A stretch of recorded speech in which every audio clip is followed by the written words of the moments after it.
Hello and welcome to the Heresy Lodge. I'm your host, Dylan Cooper, the Const Coast over here. Gavin Franklin. And guys, we are here this week to preview Pharos from Guy Haley. Gavin, you finished it. You've liked it. I'm about halfway through and I'm enjoying it. Yeah, it's a good one. It's a bit of like a undiscovered gem, I feel like a book I didn't think I would like. But it has the Night Lords, which just makes things better. Man, Night Lords are fucking awesome. They are. And this has a lot of Night Lords, and it has all the awesome things about the Night Lords in it. So it's great. It's got murder. It's got shit talking. It's got no intrigue because the Night Lords don't care about that. No, And they do lots of not. tons of backstabbing. Yeah, they're very interesting each of it. Before we get too far into the book, as always, hit us up on the Discord. It is pinned to our Twitter at Heresy Lodge. If you feel like contributing to the podcast at all, we do have tips enabled there. You can email us at theheresylodge@gmail.com. We are also on YouTube. Please head over there, like, subscribe, see our very ugly faces. Yeah. Yeah, what are you drinking? I am drinking mead, which is why I have the mead horn out. It is from Honeybrook Meadery. It is boysenberry. Boysenberry. Boysenberry. It's pretty good. It's Nice. these meads that I got like 4 different ones to take home from this meadery. They're very light, crispy meads, so they're not like No Viking blood? yeah, nothing like that. Nothing like crazy spiced or anything. So it tastes more like a seltzer, like you pour it and there's a lot of like carbonation and stuff.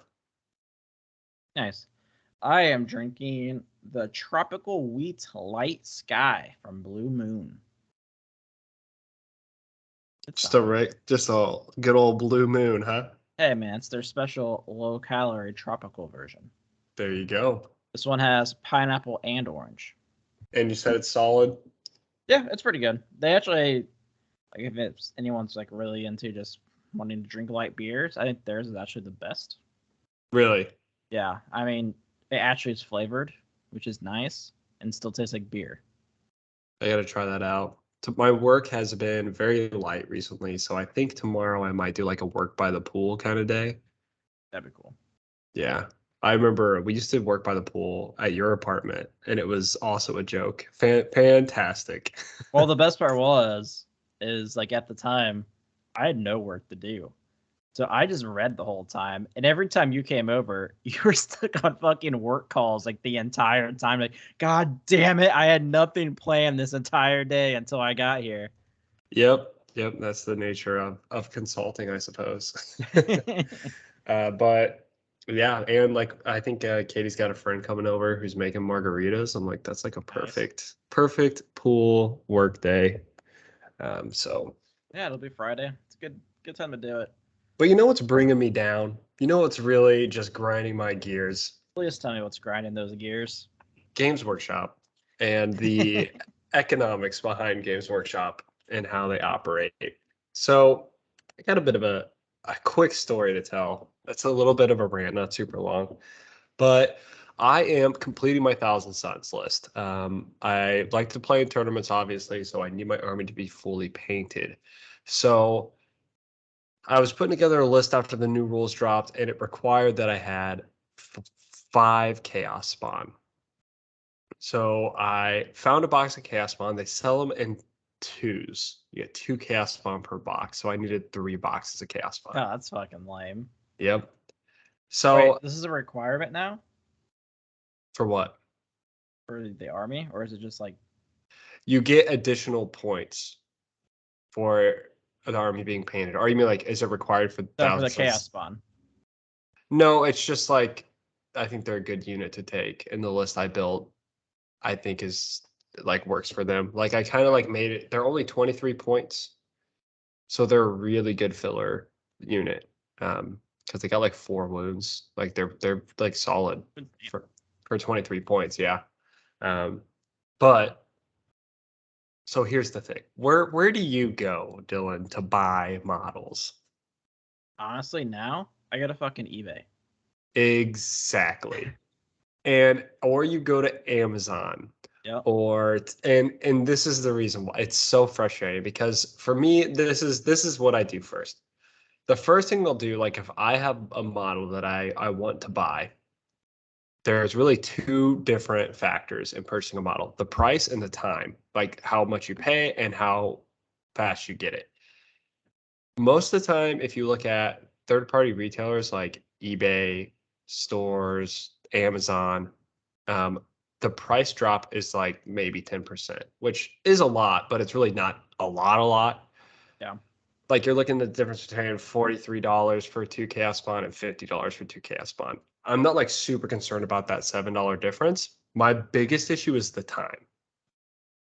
So I will always go to a local game store first and see if they have chaos spawn. Well, I found one box of chaos spawn at a local game store. And then I go to the Warhammer store because you pay a little bit more and you're not supporting a local business. So you're supporting Games Workshop. No chaos spawn. So I'm like, fuck, okay. So this is where I made the mistake. There's then 3 avenues for you to go through to get models. But the first thing you can do, and this is what I did, and I think it's the worst option, unfortunately, is go to a local game store and order it through them. Like, terrible idea. Because what's going to happen is not only do you have to wait for Games Workshop to ship all of that stuff, which is insane, you also have to wait for them to place the order. And a lot of local game stores will put order on hold to like end of the week, or especially like this time of year, like state taxes are in or something like that. So they have to like wait till after that. So all of a sudden I'm looking at a month before I get my other 2 boxes of Chaos Oh, that's Spawn. fucking lame. I'm like, Jesus Christ. So I'm like, okay, I can actually use more Chaos Spawn in my army. And I was able to build a list with only 4 instead of 5 Chaos Spawn. So then I order from the Games Workshop website, which is the next way to go, which is also like 2 weeks before you get whatever it is you order. Yeah, it's normally like 7 to 10 days at least. Yeah. When what I should have done is just bought them off of fucking Amazon, paid less for them because it's Amazon and not Games Workshop, and they arrive in 2 days, guaranteed. And this is why it's so frustrating, because you talk to local game store owners and you want local game stores to be a place because they allow you to play. But like, how are you supposed to like support that business model? Like Jeff Bezos has a slave factory where he's forcing people to ship things in 2 days. And like, even though that sucks, I get it in 2 days and I don't have to wait a month ordering through, and like you don't have it in stock, so it's really difficult and it's super frustrating. I wish there was like an answer, which is why I've been looking at like other options like eBay. There's some stores that are really big that just have like large amounts of stock that sell online. Yeah, the one I buy from eBay is like, it's like that's like an actual store. They just have their stuff listed on eBay as well. But it's always like I think like my Strike Squad box normally $60. I got it for like 45. That's It's very like, why good. would I not do that? That's very good. Yeah, I think like the last thing you should do is go to like a rinky dink store and order things. And then the thing to not do, and again, is to order from the website. And I did both of those things. You really should just go to something like eBay. I think is a good thing because you can order from those like medium-sized stores that have stock that sell online that take the effort to do that. And I don't know, it's super frustrating. The thing that really sucks too, like game stores, is like I've never been impressed by game stores like stock, because it's each thing's like very niche, right? Like there's so many armies. It's like I go in there, I'm like, okay, I need to find something for my Grey Knights. Okay, you only have this one box, which is not what I need because I have 35 of those. Yeah, it's like whatever you're looking for is what they don't have. Yep, every fucking time, and it's annoying as hell. Yeah, which is, it's reasonable because you look at all the different boxes you can buy, and it's ridiculous. Yeah, it's there's so much shit, which sucks, and it also sucks for those game stores because it's like, what are they supposed to do? Order everything? Yeah, it's super weird. I've been to like game stores that have amazing tables with no inventory, and they're just like good tables. I've been to game stores that are just super awesome. Like they have a few game tables, but they like serve beer or something, like this really cool concept, and then also no stock. And I've been to game stores that are like completely empty. Like there's nobody there. They have like a couple tables like in the basement, and they've got like an infinite amount of stock. I'm like, how the like what is this? How about you just put all three into one place and That would then be it'll be so where I great. go. But yeah, I think game stores are like super limited, and it's frustrating. I did find out though that most game stores do get a very large discount from Games Workshop on their miniatures, oftentimes up to like 50%. You know what they So, should really do? They should give content producers 50% discounts. oh, And by content producers, I mean just us. I don't care just about any of the us. other ones. What's your name? Gavin Franklin. Perfect. We're gonna give you this Chaos Font for free, next day shipping. You know what's crazy? Even if they gave it to me for free, I'd still be pissed because it's gonna be a month before it gets here. It's really the time, damn it. And when you get to the point where you're painting at the rate you're buying, it's really about the time that the model takes to get there, and less about because like you're spending a lot less money. Because I know people that'll go, like maybe Dylan, I don't know, and buy like boxes and boxes, and half their shit still isn't painted, and all of a sudden you've spent $500 on an army that's not even put together. Yeah, I mean, I have my army though. I have the list I want. There you It's go. mostly put together. Actually, but the army I'm bringing is fully built. It's There just you not go. fully painted. That's all you need. All right, Pharos. Pharos. Dying of the Light. So quick synopsis of this, like real quick, and then we'll dive into it a little bit more. This book is, if you recall, at the end or even at the beginning of Unremembered Empire, it is about the machine that Gilliman discovers on shit. I don't even remember the planet's name. Sotha. Sotha, on the planet Sotha, that is he was able to use to communicate through the ruin storm, which is that big storm that Erebus was responsible for creating, and the rest of the word bearers on Calth. So uh, this book is about the defense of the Pharos from the Night Lords, which is always awesome. Yeah, and yeah, it's basically a direct continuation from Unremembered Empire. We have Sanguinius being labeled as the Emperor here. Lions there, whole group. Um, and I mean the lion being the lion is part of the issue here. Yeah. I think one thing that's cool about this book that I think they finally did right, and I hope they do more of this and less of the other way around, is prior to this book, we read War Without End, Yes. and it had two short stories that gave us background to two characters. You have an Ultramarine character and a Night Lord's character. They had two separate short stories, and they were prequels to this book, Pharos. So if you read that short story in that novella, you were able to go in with a little bit more insight, which works really well. What doesn't work well is when you read a story like The Damnation of Pythos, and you're like, okay, we can be done with that now. And then Then you they get two more. afterwards they give you two short stories to a book that doesn't really matter. Yeah. So that was really upsetting, and they did. And it also isn't fun when you like read the Vengeful Spirit and there's like 17 short stories before and 5 short stories after, and you're like, this should have just been a 2,000-page novel.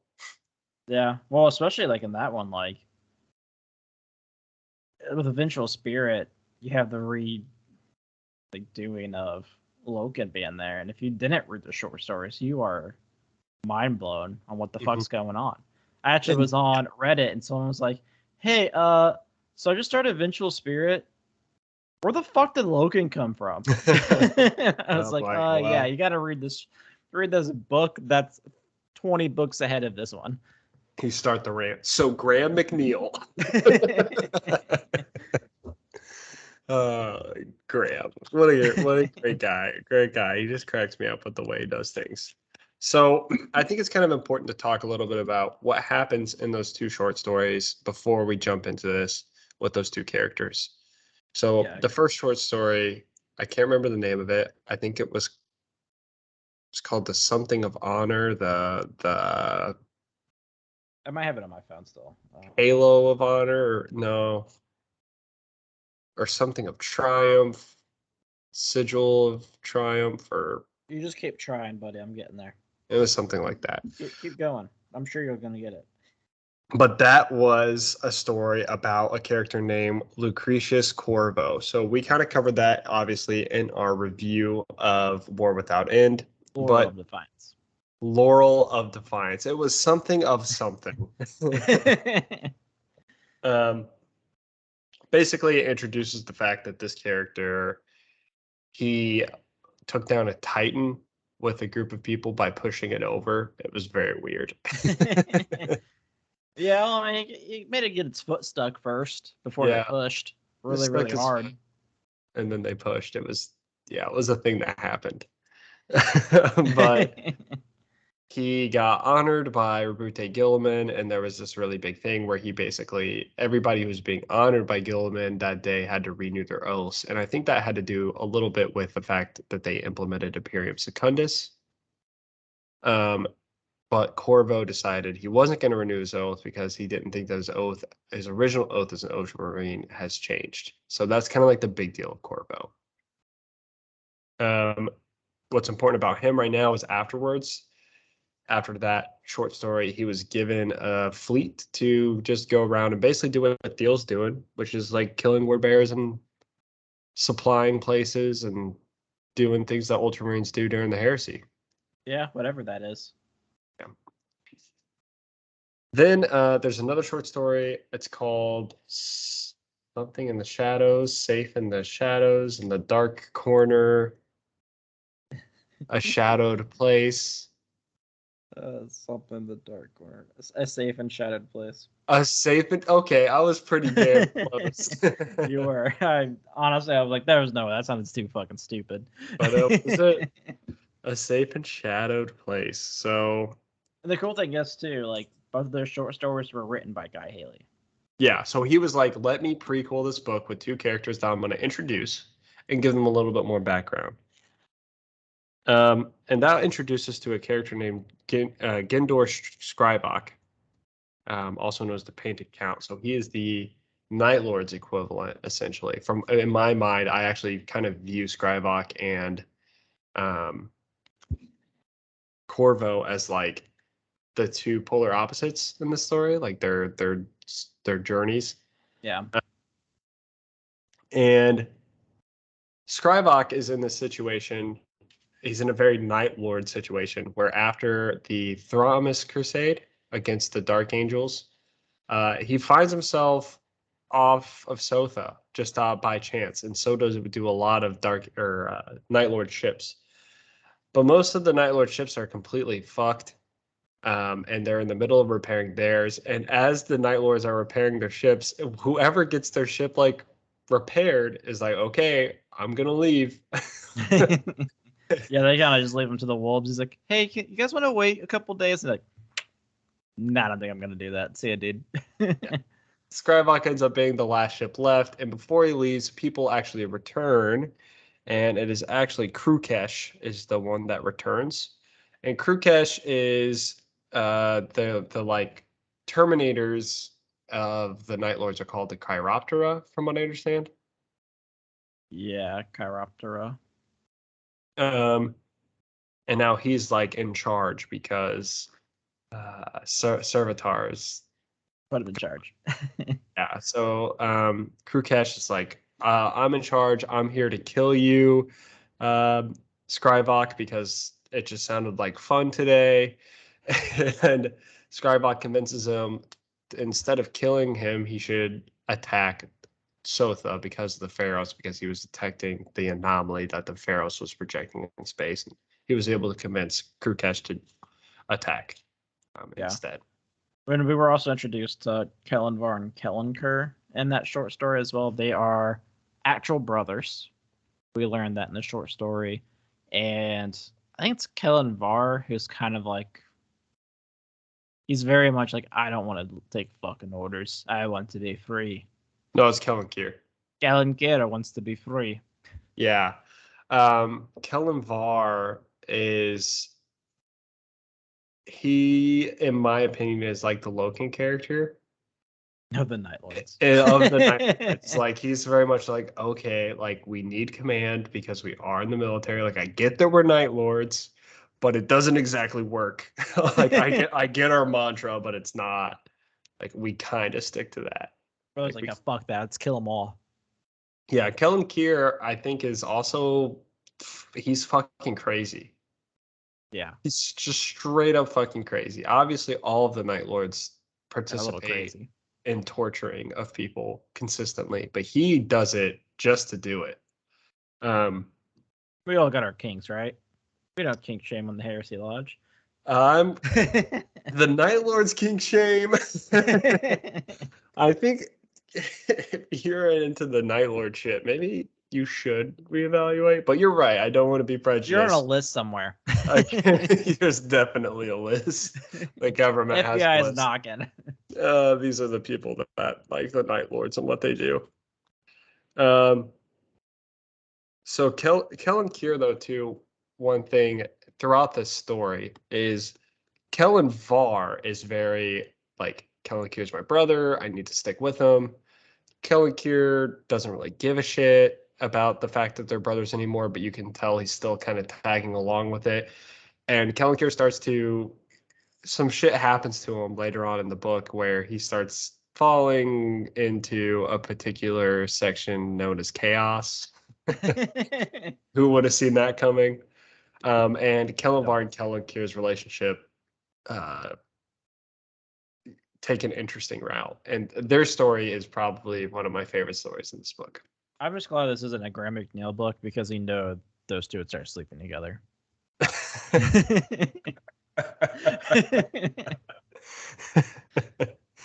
Does a cut back to Gilliman and Sanguinius and Ultramar. They're definitely doing it.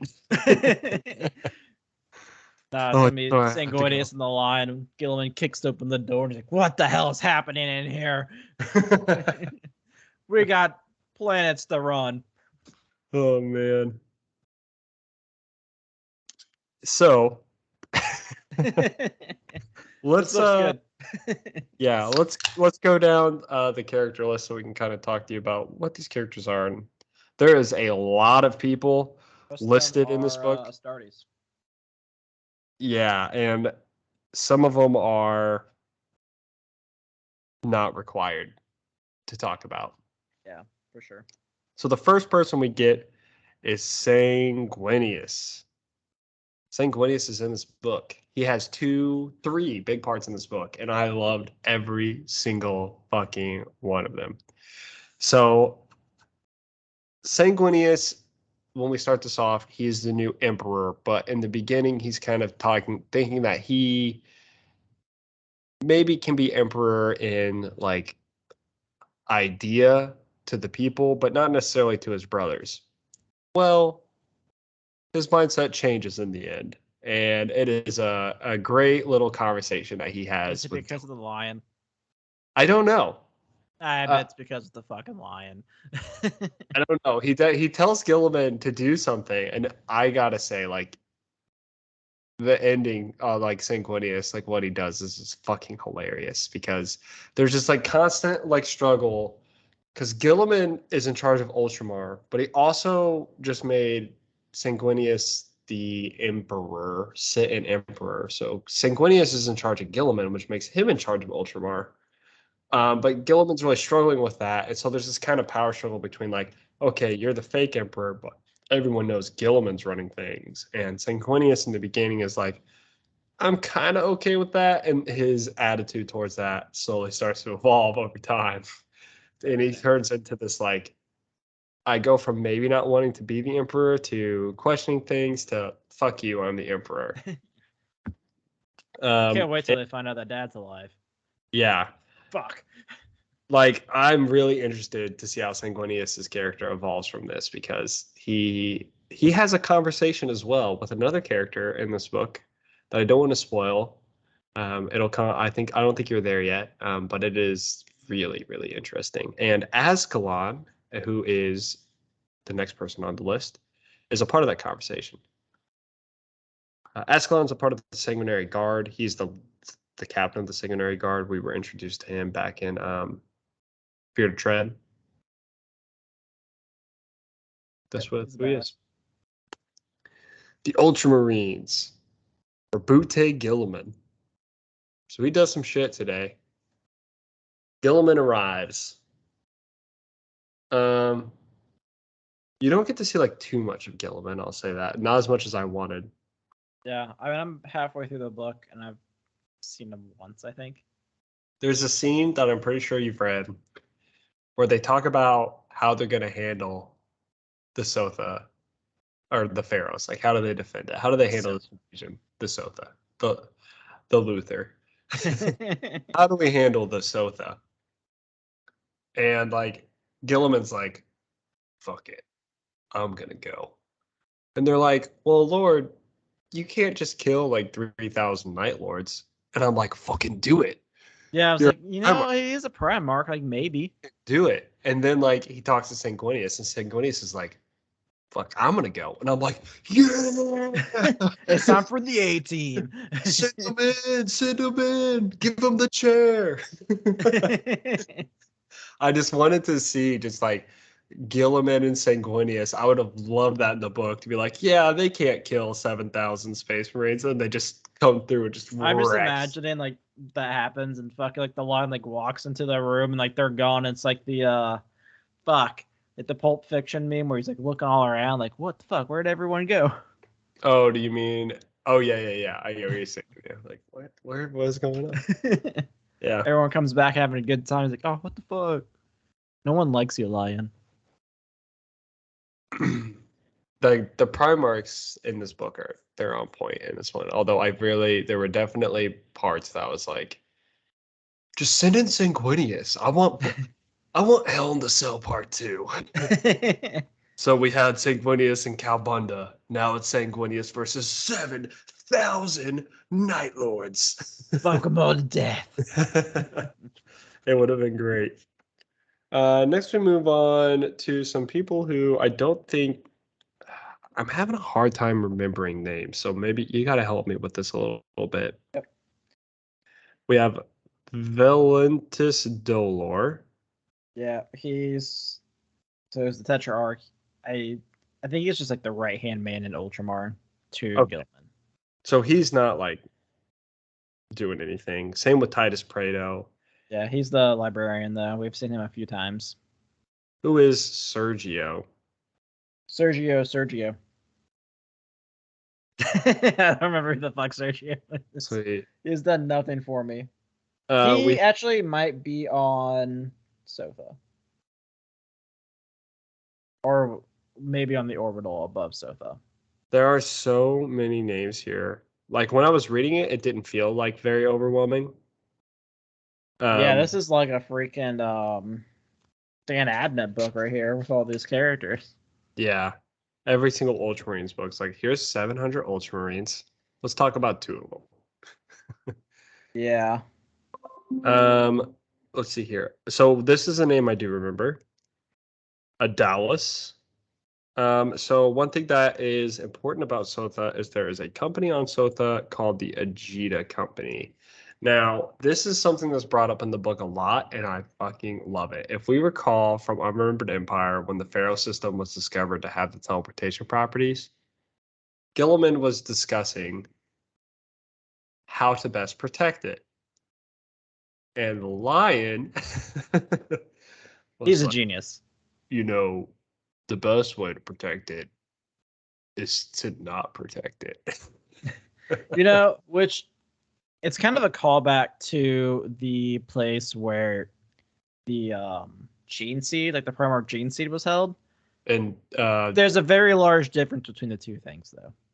Yeah, Deliverance Lost. Yeah, when Corax was like, first off, this was like a laboratory hidden in a mountain.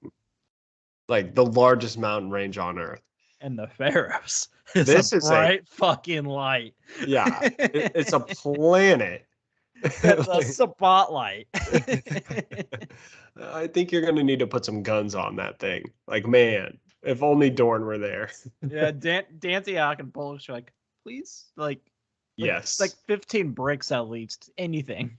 We do get like a quick reference to that where Gilliman is just like pissed that the lion suggested that, and then he's like, I really should have listened to Dantiak and Pollux, which is fucking hilarious considering that that is exactly like what they do. Like their entire like legion is like, yes, can we please put a gun there and some trapdoors and Anything, please. like, gosh. So Gilliman decided to leave behind the Ajita Company, which is even funnier because the Ajita Company is a training company and they have a bunch of scouts. Yeah, and like these are people aren't even like fully like Astartes yet. Like they're going through the process of becoming an Astartes. Yep. So Adalis is important because he's the person in charge of training all of the Astartes that are going through the scout program. So you will see him throughout the book, or maybe not throughout the book. Who knows? And you'll see him like having a lot of interactions with the scouts. There's a couple people who are not very important. Adalis and Hespatian. They are medicaes, apothecaries. No, not Adalis. I just did Yeah, Adalis. there's not Hespatian and Terracus. Yeah, Terracus. A couple other people that I don't know. Genus. Don't remember genus. Odilio is, I think he's part of the scout group. Maybe. Fuck, my battery's dying in my headset, of course. Yeah, I'm pretty sure he's part of the group. You have Archimedes, you have Solus, you have Arcus, who now that I think about it, maybe Arcus is the one in charge of them. Ooh. It's either that sounds right. It's an A name for sure. Yeah, Arcus. Yeah, Arcus is the one in charge. Yeah. Okay, and then we get to a more important character, and this is where it lists out all the scouts. Obadiah. So Obadiah he's important for two reasons. One, he is the person who was having the dreams and predicted in Unremembered Empire that the Blood Angels would arrive to Ultramar. Yeah. And he believes these dreams are coming from the Pharos. So it's important. Obviously, they're Space Marines. Obviously, they're in the Imperium, and the Imperium doesn't fuck with dreams. So they're going to, he's kind of on trial right now because he had a weird dream and people don't like that. So when you have weird dreams, there's like a bolter to your head until you can describe that the dream is not dangerous or you're not a psyker. Yeah, which is interesting because like he gets evaluated by the psychers or by Prado. Yeah, that's right. It might be Prado. It might have been a different librarian. And he's like, oh, he's not a psyker. He's just having some fucking dreams. Yeah, I think he gets evaluated by Sergio and Hespatian. That might be right. Yeah, but they just decide it's just a dream, put him back in the circuit. He's a really interesting character in this book because he's not fully a Space Marine, along with the rest of the scouts, and you get a lot from his perspective. And what's interesting is like he knows fear for sure. Yeah, I really like the point of view of the scouts because, like, it talks about like how like as like things are happening, like their body is just like magically figuring it out because they're Astartes. It's like, oh, that's kind of fucking cool. He's like, they're like at one point they're trying to fly a storm thing. Stormbird. Yeah, Stormbird, and they're like are just staring at it like, oh wait, I just do all these things. I don't know how I know this. I just know this. And I go, cool. Yeah, I think one thing that bugged me, I had to listen to the audiobook. Did you have to audiobook this? No, I have the physical book and I have the digital book. So I didn't get the physical book till after I was finished with the audiobook, but in the audiobook, it's so weird. I think in order to portray that these guys weren't fully Astartes, they talked like kids. Oh, that's And annoying. I mean, I it's think a, they're supposed to be young because you have to be young when this happens. yeah, I mean they're like 12, but they're also like still like 7 feet tall, super muscular. They're not like fully Astartes, but they're almost there. So I wouldn't expect them to talk like this. You So know, it's honestly, that's how I expected most of them to talk. that's weird thing. It's like I'm picturing it in my head, and here's a dude that's like this big and like super buff. It's like, You know, it's really funny, like hearing that, and then like, could you imagine listening to like Deathfire like next to it when you have the person that's doing what's his face's voice? Dumian. Vulcan lives. Oh, okay. Wow, that's so great. Oh, I'm a scout. I'm only like a month away from talking like that. They must be having a lot of like cracking problems with their voices.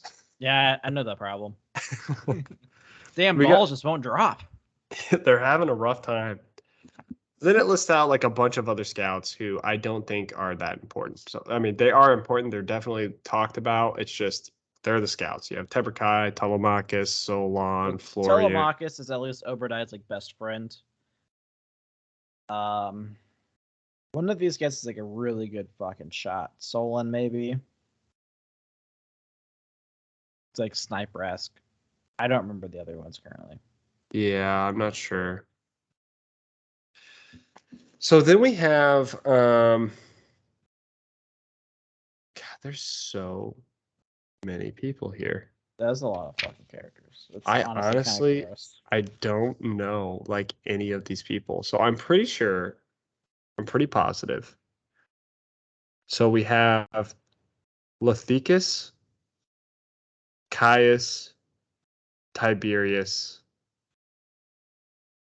Hellas, Gellius, and Juliana Juliana. Varaxis. I think they're all a part of a ship called the Probity. Yep, that's accurate. Perfidy is a ship that is literally just there to like, monitor the system, make sure shit's not happening. Part of the security detail. Yeah, they're basically sent because there's only like 5 guns on Sotha, thanks to the Lion. They send one of the guns out every once in a while to just kind of look around space and make sure nothing's there. Another thing that's important that really sets up the setting for this is the Pharos beacon interrupts most of their Vox communication, interrupts most of their scanners. They're kind of blind, which is another reason why you should put more guns on the planet. You should definitely build a wall. Yeah, you should have like 3 or 4 walls. Then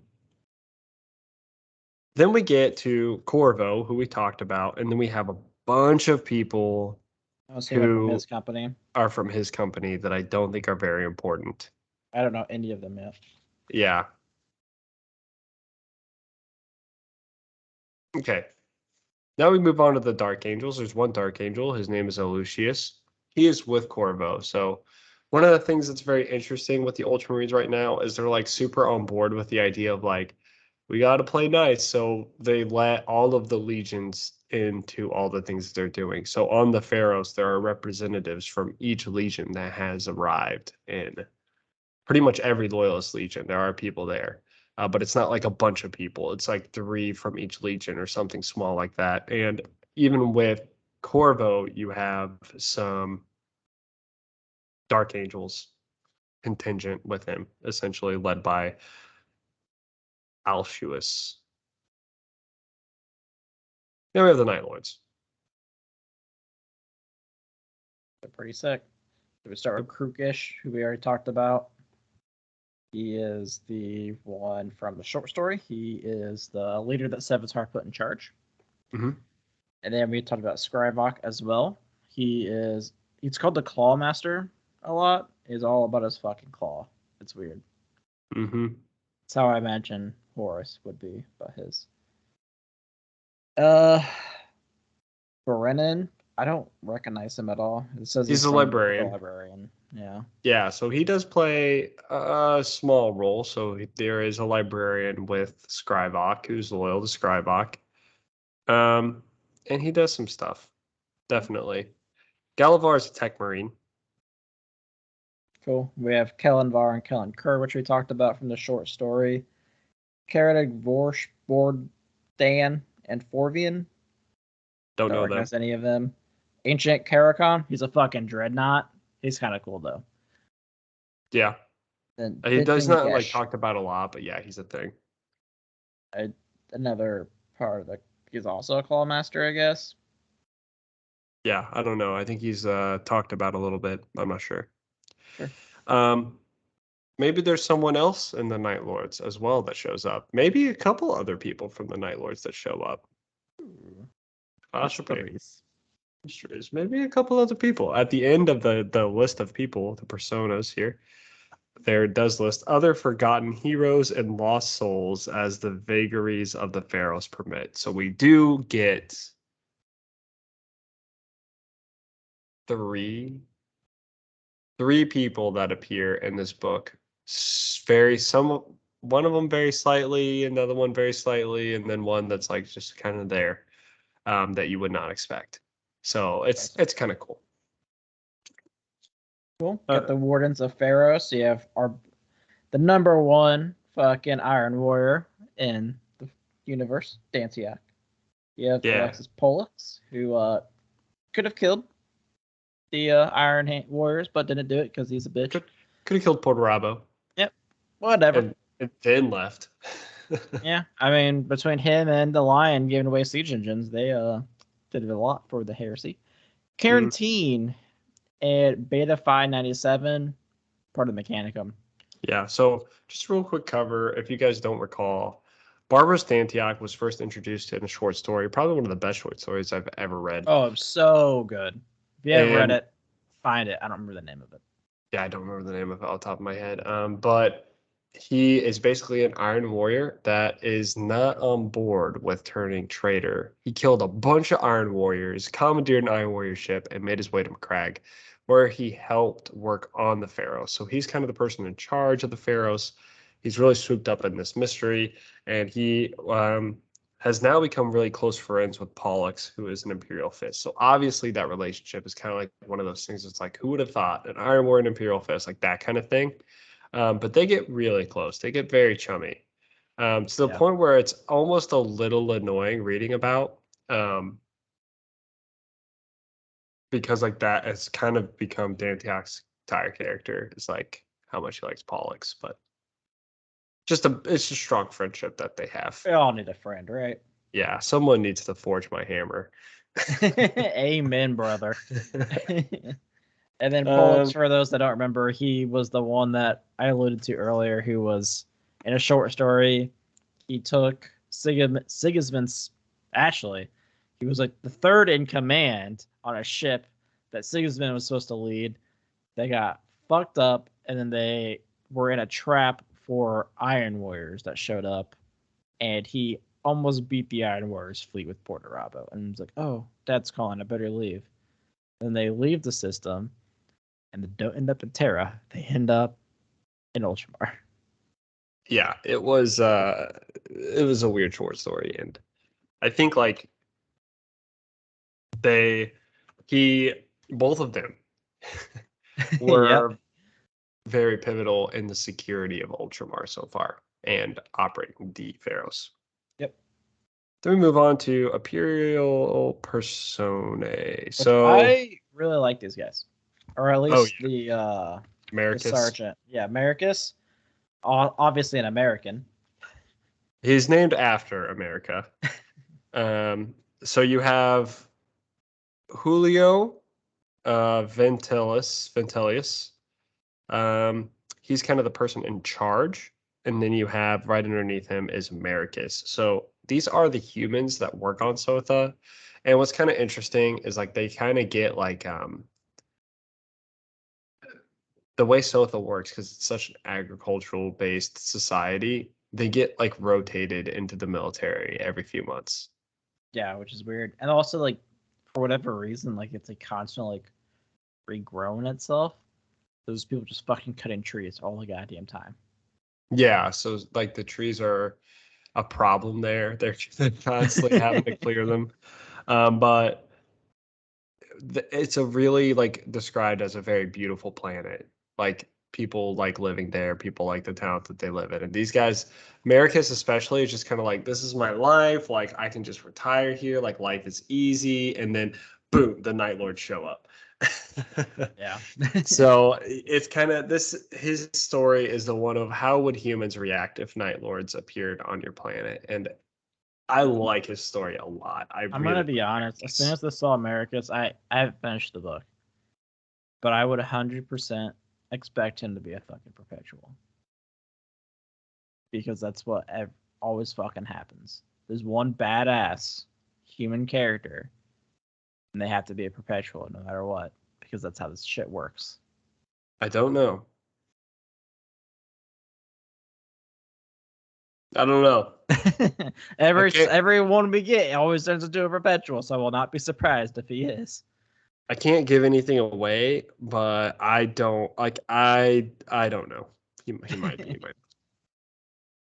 Then we get like a whole list of people that are a part of that group, and none of them are really super important. How dare you? Tiny is great. Tiny is great, but that's about it. Tiny's the only one I remember. Yeah.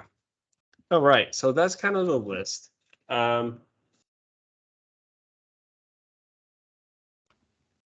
Like I said, I really like this book. You get really, really good Primarch conversations. You get Sanguinius his struggle is really interesting, and he gets into a heated debate with somebody. You get some hatred of the lion, which is always awesome. One thing that's important to note is the lion has disappeared. So I think that this book is happening at the same time as the next Dark Angels book. Angels of Caliban, maybe? Yeah, I think Angels of Caliban is occurring about the same time as Pharos. So what's really funny about this is all happening in Imperium Secundus, which the lion, after he begged for it for years and even gave weapons to Portorabo for, has become the war master of, and he is refusing to even do anything. He's just like, I got the title. Now I got shit to deal with. Goodbye. And then they come under attack. Honestly, that's exactly what I'd expect out of the lion. Yeah. Like, this is definitely his job to go and fight the Night Lords, but he just didn't. MIA. I will say there is one part at the end that I greatly dislike. Kind of the ending of a couple storylines, particularly the Pharos' storyline, I was not a big fan of because it didn't make a lot of sense. But other than that, the book was phenomenal. And also, from my understanding, I'm pretty sure this is actually like the continuation's like in 40K. Yes, the end there is a big deal. What happens to the Pharos causes some huge problems in the future, for sure. Some massive problems, like gigantic problems. Like monster problems. Monster problems. Some would say monstrous problems, like monstrous bug problems. everyone knows fucking bugs go to lights. Yeah, exactly. So I really liked how this had something in the heresy and the way Guy Haley wrote it, like how it impacted 40K. I thought it was really smart. I also have been talking to a couple people, and they have both told me that this is Necron technology, which I think is interesting to maybe talk about in the review, because some of the things that are said in the book, it doesn't make a lot of sense for it to be Necron technology. Yeah, because the first works on like empathy and shit like that, which exactly Necrons are machines. Yeah, so the debate with that is like the Necron ruling class aren't machines. They were able to save a portion of their souls to feel things. But the level of emotion that Dantiak or Pollux or whoever uses has to aspire to is very large. So it doesn't make a lot of sense for me that way. Additionally, you get a conversation about how the people that built the Pharos had were at war or they tried to like fight the warp. They were at war with demons. And that's not really the Necron shtick.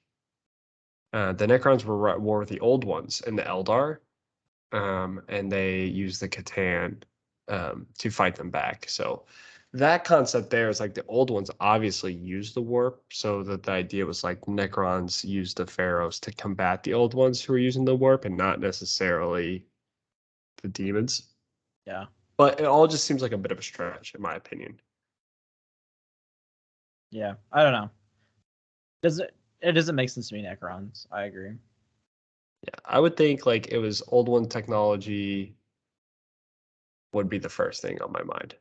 I agree. Although I could also see Eldar, honestly. Eldar technology makes sense to me too. Like they use that as a way to fight like Slanesh or something. Like that's totally fine. Yeah, 'cause weren't they working on the webway? Yeah, and I don't think this is like a webway thing. It is like a psychic beacon, like the image or Astronomicon and the warp. So it's not like a webway. This is like old school traveling. It's another thing that was very strange to me when it comes to Necron, because the Necron system that we know now for faster than light travel, because that's like kind of a question: how do like beings achieve faster than light travel? The Necrons just have the technology to do it. They're like the only species that have figured it out. And they don't use the warp. So the idea that they need a beacon in the warp was Yeah, that confusing. makes sense. So it seemed to me like they were using it as more of like an instant teleportation device, kind of like how Pollux used it in Unremembered Empire, than they were as like a warp beacon. Yeah. But I don't know. Kind of confusing. I don't know why Necron's a thing. Maybe they need to be a little more clear about that. Apparently, we hear about that in a short story that's not a part of the Horus Heresy. So I'm Yeah, I finally mean, talking some about random it. off. Yeah, something silly. So yeah, been kind of a. It was a really good book, though. Yeah, I'm excited to finish it. I got really into it like 2 nights ago. I was like, oh my god, I don't want to put this down right now. Exactly. Yeah, I just started the next one. I have Terra, and it starts with a Graham McNeil. How long is it? And the audio book, because I can't find a copy of that book anywhere. It's an hour and 20 minutes. That's a long one. Yeah, but I finished it. Is it good? It's very pointless, but it's a That's, thing. that sounds fire. We have about 7 minutes left. Um, anything new? Not really. Like I said, I'm about done with my Thousand Suns. I will be posting pictures of the fully painted Thousand Suns with the fully painted Magnus once it's done. I'm probably going to start him tomorrow. And I have some Chaos Mon, like I said, on the way. Nice. Yeah, I got Strike Score and a Dread Knight to build, and then I have about 10 Paladins, 15 or so strikes I need to paint. My Librarian, and then the other Dread Knight to paint. It's a lot. Yeah, Painting's the worst part. I don't know. I think building's the worst part now. Well, building sucks for you because you magnetize like the melee weapons you put on your infantry, which is No, fucking I didn't. bonkers. I only magnetized my 2 Paladin like captains, so that I Ugh, could switch between a halberd and a hammer. that's a Those are lot. the only thing that's magnetized. The problem is the fucking there's just so many stupid shit, and it's annoying. So many stupid shit. Like I would rather paint than build for sure. I disagree with that entirely. I hate painting. I'm like getting better at it. I'm getting quicker at it, and I hate it. I wish I was better at painting, but I don't know. I also don't have like the patience for painting, which is the problem. Like I don't want to wait for it to dry. So it's like, well, I'm gonna work on this next one. I'm like, Yeah. I've already painted 10. I don't know if that's dry or not, so I'm gonna just do it anyway.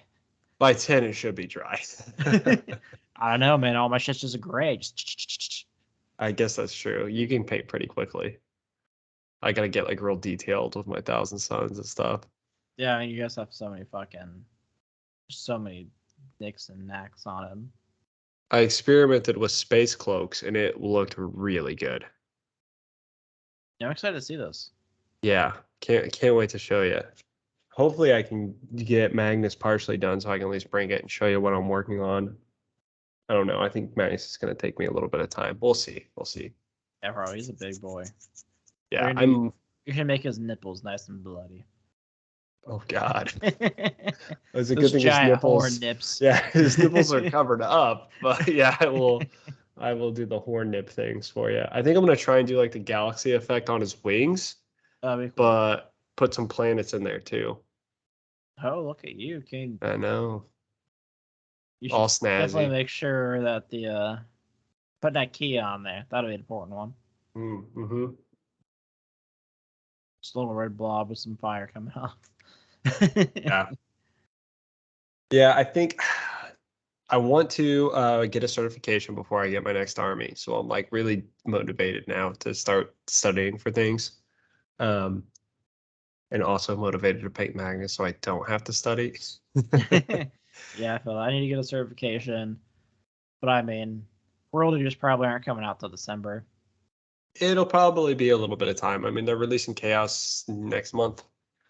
And I think it probably will be, I'd say October. You'll get World Eaters at the latest. I bet you it's gonna be December because the squats are gonna come out. That'll be for a little bit. It's if the squats come before the World Eaters. I bet you they are. Because if they come before the World They've been Eaters, showing so many other squat models that I guarantee it's coming. I think that like the Guard and World Eaters are going to be a dual release. Yeah, I think I've seen that too, which kind of sucks because I really don't want to get a box with a fucking army that I'm not going to use. Well, what sucks most is like those dual releases are nice because then they release combat patrols, which are great value, but they typically take like 2 more months to come out with the combat patrols. Plus, they're Grand 19,000 Suns, and it's like 6 months. I know, that was crazy. So good thing we both needed that box. Yeah. And the thing is, too, like the 1,000 Suns box wasn't even good because it was just like the same thing. Yeah, the It's Hex the Fire. exact same thing. At least, like I got the Librarian. That was at least useful. And a Paladin squad, which is nice. Yeah, you got stuff. I got literally the exact same thing. Yeah, that sucks. So, it's okay though. Yeah, so I'll be posting pictures. Oh, another thing to let you guys know about, me and Dylan are both going to the US Open in Chicago. So we will be probably providing some updates while we're there. Super excited about that. Looking into like what it takes to form like an ITC team. I think you need more than 2 people, but I'm not sure. Really not sure. Yeah, I don't know. Also, we do want to do a giveaway again soon. We're coming up on our 100th episode, and that would be a good time to do another giveaway. Get out of town 100. Yeah, we are at like 82, I think. Okay, so we still got some time. Mm-hmm. Cool. It's crazy. We've been doing this for almost 2 years now. It's like 45 books, yeah. Probably about that. Maybe a little less even with all the damn novellas. Yeah, fucking making us do extra work. It's okay. We got a novella after this one. Yeah, we have Iatera, and then Path of Heaven, and then I think another one. Yeah, and then another novella. Whatever. Maybe Then we got a bunch of books. And we've already read Garo, so you can check that one off the list. Yeah, there we go. Already making our lives easier. So yeah, that's it. Yeah, this was our preview of Pharos, guys. Next week we will be reviewing it, so full spoilers there. I guess I haven't finished it, so I'll give my ranking. I'll have Gavin do his also next week as well. Hit us up on Discord. So it's a good time. It's popping. People showing off minis. We got memes. We got us just shooting the shit. It's a good time. Find that on our Twitter at Heresy Lodge. If you feel like contributing to the podcast, tips are enabled there. You can always email us for the link at theheresylodge@gmail.com. We are on YouTube. Go there, like, subscribe, leave comments, reviews, whatever. I don't know. All the things. That's it, guys. You have a good one, and we'll be back next week.